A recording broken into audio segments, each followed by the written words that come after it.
Ronnie. Hi.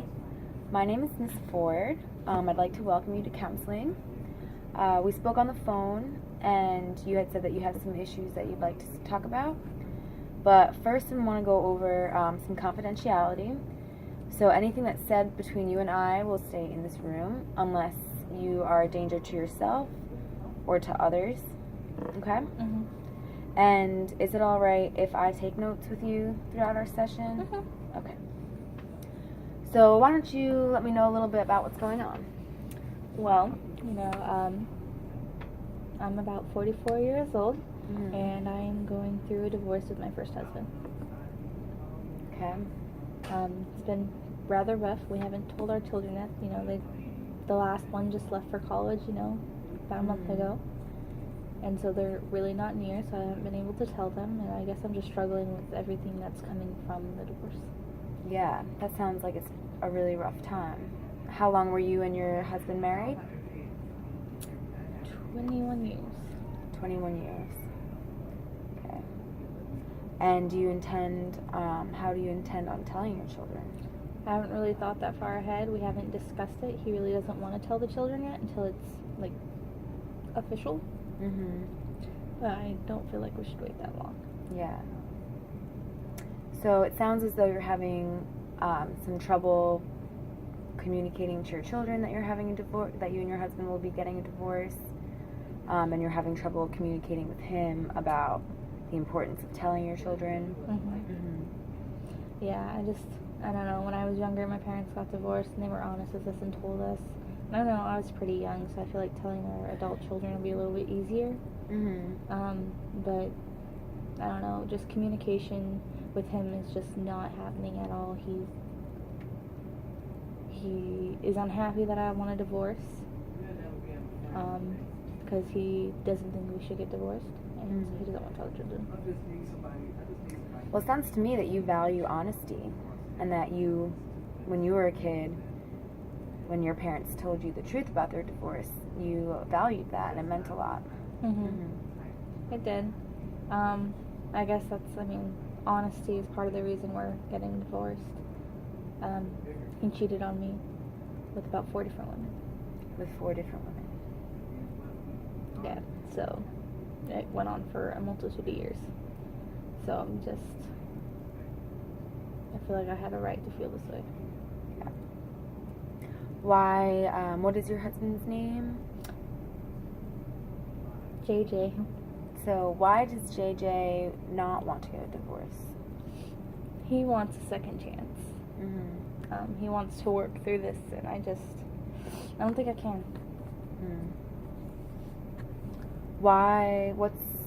How do you feel that makes you think that you can't do that? I just feel like I don't know, if it had been one person, maybe, but, I guess I see it as one person, one chance. Mm-hmm. And, if he's gonna, sleep with 4 women, and I forgive him again, what's gonna keep him from doing it again? I just don't feel like I can trust him, and I don't think anything can be rekindled after this. It sounds as though you're feeling a little betrayed and angry towards JJ. Yeah. I don't understand how he could do that. Yeah. So how have you been, coping with it? Have you had any success? Not really. I guess I really just stay at home, drinking wine, watching Netflix, and, hanging out with my 2 cats. May I just ask how often do you drink? Probably about every night, 2 or 3 glasses of wine. Did you drink like that before the divorce, or is this a new development? I drank wine before the divorce, because who doesn't love a good glass of wine, but I guess it's kind of gone up, and I think I've started to realize that, I'm going through a lot more wine than I used to, and it's not cheap. No. Do you think it's becoming a problem, or it's still in the realm of it's just how you're dealing with it right now? I think it's in the realm, but I know it's something I need to keep an eye on. My biological father was an alcoholic. His father was an alcoholic. So I think that I'm only noticing this because I don't want to be them. You know, I've never really been much of a drinker other than a glass of wine here and there. Yeah. So you talk as though you have some family history with alcoholism. Mm-hmm. Yeah.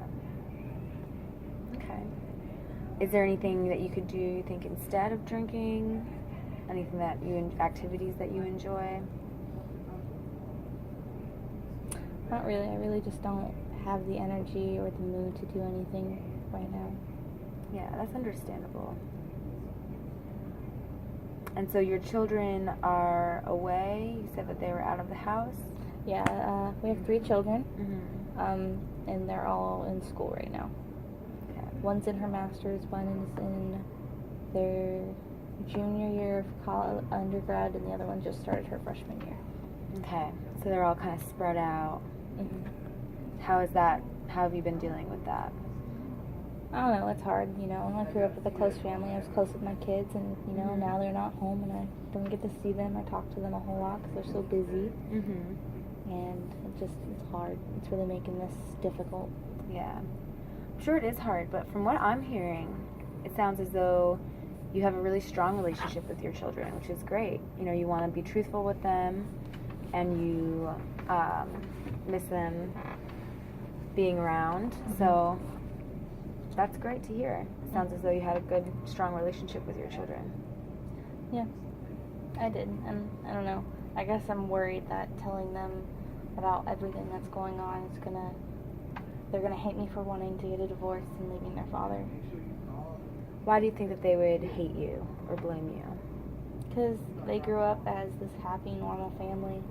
All their friends always got divorced, and they never had to deal with any of that. And I don't know. I don't want them to think they're losing their family. Well, have you spoken to your husband about, you know, when the divorce does happen, how, what the details will look like custody, things like that? Has the discussion gotten that far yet? Well, I don't think we'll have to worry about custody because they're over older. 18. Yeah, they're all Mhm. over 18. I think it's just going to be a matter of who's going where for Christmas, Thanksgiving. You know, we have some family traditions that I know we want to uphold, but it's finding a matter of civility between the two of us. Right. Do you think that civility, it's a hard word to say, is capable? You know, you guys are capable of attaining that, or at this moment it seems like an impossibility? At the moment, it seems like it's going to be really hard to get through, Mm-hmm. but I think somewhere in the future I would like to have that, but it's going to take some work. And I mean, I'm here in counseling for a reason, and I think maybe talking to him and trying to do counseling to save at least our friendship. Mm-hmm. Yeah, because it sounds as though you want your children to maintain a healthy family and not feel torn between their parents. Yet you speak as though, you know, you're unable to be friends with your husband at this moment. So it kind of seems like a conflict of interest there. Yeah. Mm. I don't know. I don't know how I'm going to deal with all this and tell them and make our family last. Mm. Yeah, it's going to be, sounds as though it'll be a difficult, but you seem like you have a strong, like I said, strong relationship with your children, so that's Mhm. positive. And it sounds as though you seem hopeful that in the future, you and JJ will at least be able to be civil towards one another for the sake of the children. Mm-hmm. Is that right? Yep. Okay. So, do you have any, you know, you said that you spend most of your time with watching Netflix and with your 2 cats, you said? Mm-hmm. Mm-hmm. Do you have any friends or family nearby? No, not really. I have some work friends, but Mhm. that's about it. And my family lives on the other side of the country. We haven't told them yet either. Okay. No one knows except us. Where he's afraid to tell his family because his mother is not going to be okay with this. Mm-hmm. She's not going to understand why I'm doing this. My mom will understand, and my father may flip out on him. And Daddy's little girl. Yeah. Well, it sounds as though you're feeling maybe a little lonely with, you know, your family so far away and not being able to tell people yet about the divorce. Mm-hmm. Is that right? Yep. Mm-hmm. I don't have anyone to talk to, and like holding this in is just not healthy for me. Yeah, so holding it in is kind of making it feel worse. Yep. Yeah. It's difficult. Mm-hmm. And like I want to tell people, but like I don't want everyone to think I'm being an idiot for leaving my husband who cheated on me. Why do you think people would think that you were an idiot? Because I have friends who've done that. My husband's mom, her husband has cheated on her, and she's taken him back multiple times. Mm-hmm. Like I don't think people are gonna be like, well, it's kind of become a normal thing. Like, why won't you accept it? Mm-hmm.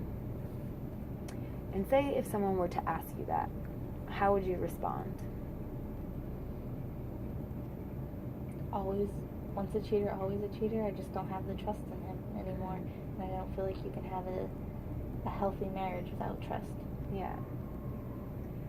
I mean, I know it seems like a really difficult time, but listening to you, I see some strength. You know what I mean? You're holding to your values. It seems as though you value honesty, and it means a lot to you to have a strong, faithful marriage, and that you're willing to maybe go through some hardships to stick to your own beliefs. I'm trying. It's just difficult to do, and I don't feel like I have any strength right now.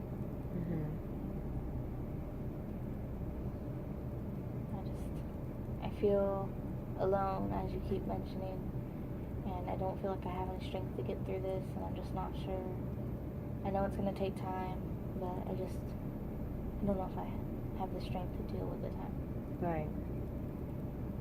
And may I ask, how long ago did your husband's infidelity come to light? How long have you been holding it in? About 5 months ago. 5 months. Is there a kind of timeline set on when you will be able to share it with your children and family members?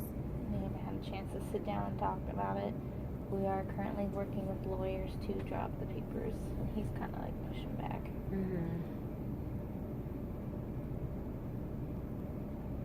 And so you mentioned your family is on the other side of the country? Yeah. And that must be hard. Do you have siblings that are with your parents out there? All of my siblings are, in that area. So my one brother, he has mental health issues. The other one has drug issues, and my other one just close to. My sister's just close, and she wanted to get back to the community, so she moved back home as a teacher. Do you have a close relationship with your sister? Yeah. We talk frequently. We're identical twins, so there's no closer bond than that. So. Okay, well, from what I'm hearing, you can't tell your support system at this moment, but they're there. They exist, So in the future, when you you do get the divorce, you won't be alone. You have your family, you have your parents and your sister. So I'm thinking, would you move back to the West Coast? I think so. Yeah, to be closer to the family? Yeah, 2 of my children go to schools, one in Washington and one in California. So I think, I'd be closer to them. So, and I'd be closer to my side of the family. And most of his. I'm hoping that we'll still be on good terms, because I would like, the family to stay civil for the children's sake. And so, I think I'd move back. I don't know if he would, but. How does that make you feel? The move, like the potential move?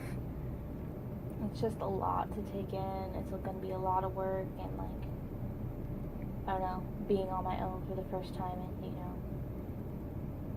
21 years, it's going to be difficult. Yeah. I sense maybe some fear in being alone for the first time in 21 years.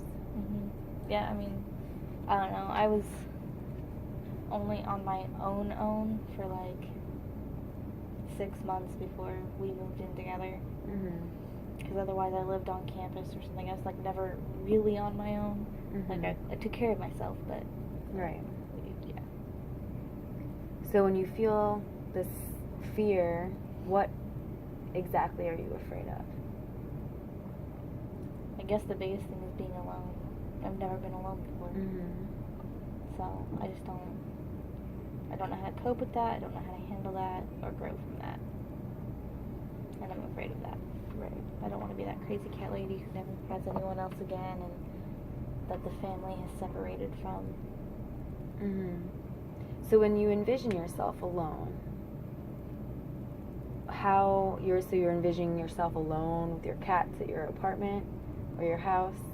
My little apartment. Mm-hmm. Is there any type of positive things you can think of when you're being alone? Not really. Maybe. I've never been a person who likes to be alone, Mm-hmm. and it just brings on depression and anxiety in the worst formats. Mm-hmm.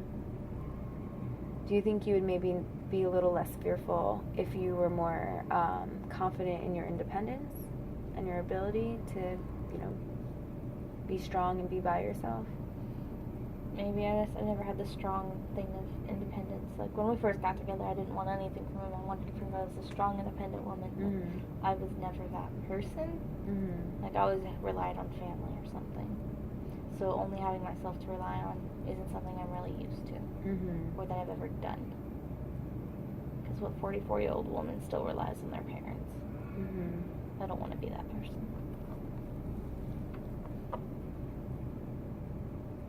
Yeah. Well, maybe are there some goals we could set that could maybe make you feel a little bit more comfortable in being on your own? What kind of goals? Well, maybe you could get involved with some community. We could get you started to get involved with some community activities. Yeah, we have a community-based events and groups where we live now, so I mean, I could get involved with that, I guess. Have you ever had any interest? I mean, we would go to like 4th of July barbecues and such, but that was always about it. Mm-hmm. And when you envision yourself going to these barbecues and these activities without your husband and by yourself, how does that make you feel? Very anxious. Mm-hmm. I don't want to be that loner person. It's like, why is she here by herself? I thought she had a husband. I thought she had kids. Yeah. I just feel like I'm going to get judged, and that scares me. Yeah. So it's sounding as though you're a little scared of being by yourself, both publicly and in your own house, and that you're afraid of being judged by the community. Mm-hmm. I don't know. I'm afraid of a lot of things these days. Yeah. Well, you're in a very tough place, so it's understandable. But I feel like you sound as though you're very strong-minded, though. You're strong-willed. Like you said, your friends and your family might not support you going through with this divorce, but you're going to do it. So that shows that you are self-confident and an independent person to make that decision. Yeah. I don't know. You keep mentioning this, and I feel like I should feel that way, but I just don't see that in myself right now. Mm-hmm. I don't see any positives out of this, or any strength, or anything that's going to help me get through this. Yeah. Well, we spoke about family and that they can help, and maybe once you're able to disclose the divorce to your children, you might not feel as alone. I hope. I'm really worried that telling them is just going to make this worse.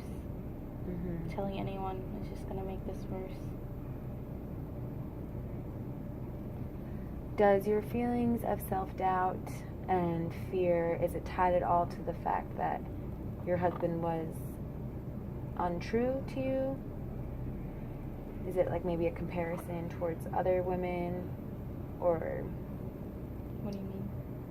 like, so the fact that your husband cheated on you with 4 other women, has that affected your self-confidence? Do you find yourself maybe a little bit more fearful and less confident than you were because of that?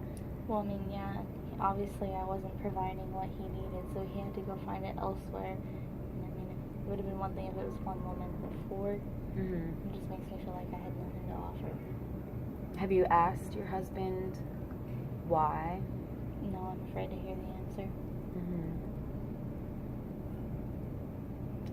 Sometimes our imaginations can get the worst of us, and maybe these reasons in your head that I wasn't good enough, I wasn't providing him with this or that, maybe that's not the truth, you know? Maybe he had his own reasons, like sans you, you know, independent of any of your actions. Yeah. Do you think you'll be able to find the strength to ask him? Not for a while. Mm-hmm. I hope someday. I just don't know if I really want to know. Yeah. Sounds as though you're a little scared to get hurt even more. I mean, I feel like everyone's afraid to get hurt. Yeah. And when I'm already hurt, I just don't want to make it worse.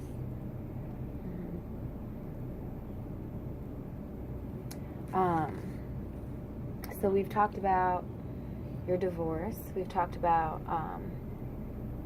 your children being scared to tell them, your increased drinking, and your family that's over in, was it Oregon you said? Mm-hmm. So that does sound, I mean, that's a lot of things that are on your mind right now. Yeah. So much going on, I don't even know how to comprehend it. I feel like there's days where I'm like, this isn't real. This didn't happen to me. No way this would ever happen to me. And then I have to have like a reality check, like, I got screwed. Yeah. So you're feeling a little bit of disbelief? Quite a bit of disbelief. I don't know. How can you be with someone for 21 years and then come find out for the last like 4 years they've been cheating on you? And like you didn't even realize it. Like I didn't even suspect something was wrong. How does that even happen? I don't know. I just don't feel like it should be that easy.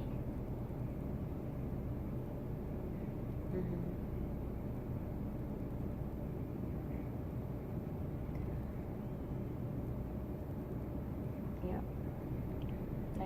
I don't know. I mean,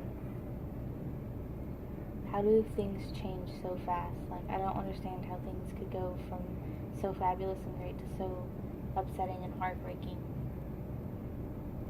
And I don't think I can accept how everything has happened. So you're saying that this kind of came out of nowhere. You had no suspicions. You didn't know that your husband was cheating on you. Like, I don't know. He seemed happy. We had a relatively normal marriage life in every aspect. I mean, certain aspects of our marriage seem to be lacking a little more than others, but I just felt that was normal with how long we've been together. But I don't know. I thought we had a respect and understanding for each other, but I guess not. I guess something was lacking more than I thought it was, and he had to find it elsewhere. So when you say some things were lacking, what types of things? Just like the intimacy in our relationship, I guess. We're both very busy, have opposite schedules, so there's not a whole lot of time for intimacy in any shape, form, or fashion, just spending time together. It's not a thing for us. Just the text, I love you, how are you? Simplistic and to the point. When did you notice the decrease in intimacy? I don't know, I guess it's been happening over the last few years. But again, you know, we've been married for so long that ever since we got together, he's always saying, we're getting together. We don't crave or rely on those things we needed when we were young. I'm really hoping we're not old now.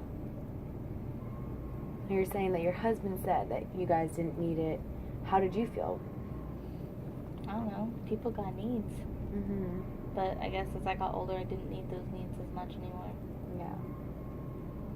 most happy as long as I got some sleep. Were there any other aspects of the marriage, though? You said did you all communicate well together still?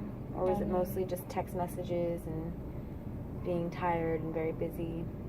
Pretty much. I mean, when we saw each other for dinner, quaint dinner conversations, but, we both usually went to bed shortly after because we both had to get up early. He's a firefighter and I'm a counselor in the school system, so. And there'll be days where we don't see each other just because that's how firefighter shifts work. Mm-hmm. So, and when he has a day off, I'll be at school working on something, and you never know what crisis could happen. Right. So you're a school counselor? Mm-hmm. Mm-hmm. How long have you been doing that for? About 15 years. Wow. Do you enjoy your job? I do enjoy my job. It feels great knowing I'm helping someone. Mm-hmm. Helping the youth of our future nation, because they're going to be what shapes it. Mm-hmm. Well, I think that's great that you found a profession that you like, because not everybody can say that. Yeah, I know. It's just, I hate going in there being so upset and letting them know why. And I don't know. I feel like I'm reflecting onto the children. Like, I can't help myself. How can I help them? Right. I feel like I'm causing more harm than good. Yeah, but I know I've said this already now, that I think you're a strong person because you're taking this first step. You're coming to counseling. I think even just coming here is a sign of strength. You're acknowledging that you want to change the way that things have been going for the past 5 months, and it takes a really strong person to look in the mirror and realize that they might need some help in doing that. Yeah.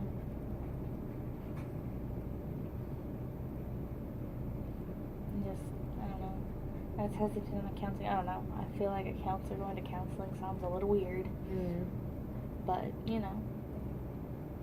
I don't want to harm my children, my students, I guess. Yeah.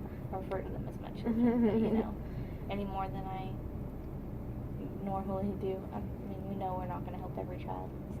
All right. You said it feels weird going to counseling as a counselor. Yeah, sometimes it can be hardest to ask for help when you're supposed to be the helper. Yeah, I also feel like I'm sitting here like, I know what you're going to do next. I know I've been there. I do that. Mm-hmm. How can you help me if I can't help myself? Right. But sometimes what you need is, an objective voice. I mean, I go to counseling. I think a lot of counselors do. Yeah, it's still weird to me, I guess. Yeah. I've never been a fan of counseling, even though I went into the counseling career. Does coming to counseling, you're saying that it's making you feel weird? Does it make you feel as though maybe a little inadequate? That you're thinking, if I can't help myself, how am I helping other people? It's my job. Pretty much. I don't know. It's just, I'm here because I know I need the help, and I want to help others, and I need to help myself before I can help others. But I don't know. It's going to take some adjusting. Yeah. It's going to take some time, but I think that that's a really great way to look at it. You need to take care of yourself so that you can take care of your students and your children and your parents and yeah, my parents, I don't know how I'm going to tell them. They're already not doing well. I don't want to break their hearts anymore. When you say that they're not doing well, can you elaborate a little bit? They're just, having some health issues. Both my parents are in their 60s. My dad's a diabetic who's had, heart attack when he was 40, which is really young. And, he's never been someone who takes real good care of himself. He's a diabetic, goes out and drinks every once in a while. He doesn't exactly eat healthy. Yeah. I get my sweet tooth from that man. My mom, she's showing signs for Alzheimer's, so it's just hard to deal with. And I don't know. Mm. Just don't want to make their lives more miserable than they already are. Yeah. Well, it sounds as though your parents' health is another worry that you have. Yeah. I guess I've been so focused on the divorce and stuff that I'm forgetting to make sure I'm checking in on them and seeing how they're doing. Mm-hmm. You said earlier that your dad will probably, did you say whoop? Flip out. Flip out. Why? Just because, he's your dad and he's protective? Yeah. Well, he's really close with my husband. They really like each other. Mm. So, not knowing he's not going to do well with the whole cheating factor. Yeah. It sounds as though you're a little afraid to tell your dad because he'll be losing a friend as well. No, I'm really just more afraid of what he's going to do to my husband. You don't mess with a man's daughters. Yeah. So, I mean, if someone does this to our daughter, how would he react? Mm-hmm. I mean, he wouldn't want to see his little girl's heart broken. Right.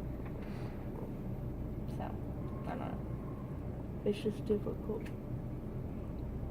And then you said earlier as well when we were talking about family that your husband's mom won't accept it.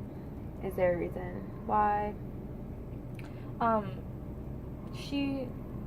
My father-in-law and mother-in-law, he's cheated on her multiple times. Mm-hmm. Oh, right. So, I think she's going to see it as, I forgave him, why can't you forgive him? And I know their situation is completely different from ours because they're not technically married. Mm. You wouldn't know that. But, he's just married in another country. He can't get married here. So. Mm. But, they have 3 biological children together, but he, of course, adopted and raised my husband. So, I know we want to be strong and happy like they are, but I guess I can't forgive him for what he did. Mm-hmm. Maybe if it was one, but who cheats on someone with 4 people? One's not good enough. Mm-hmm. Like, if I'm not good enough and that one wasn't good enough, like, you had to keep going? Mm. I don't know. Yeah. I hear some bitterness, some anger. Yes, a lot of anger. I don't understand how he could do this, and I thought we were happy, and I loved him, and I gave him everything, and he took it all away from me. Do you feel, is there any guilt also thrown in the mix? I know you said, I wish we could be strong like his parents, and you had said that, his dad had cheated on his mom. And you had said earlier you feel scared to tell your kids because you don't want to ruin their idea of their perfect family.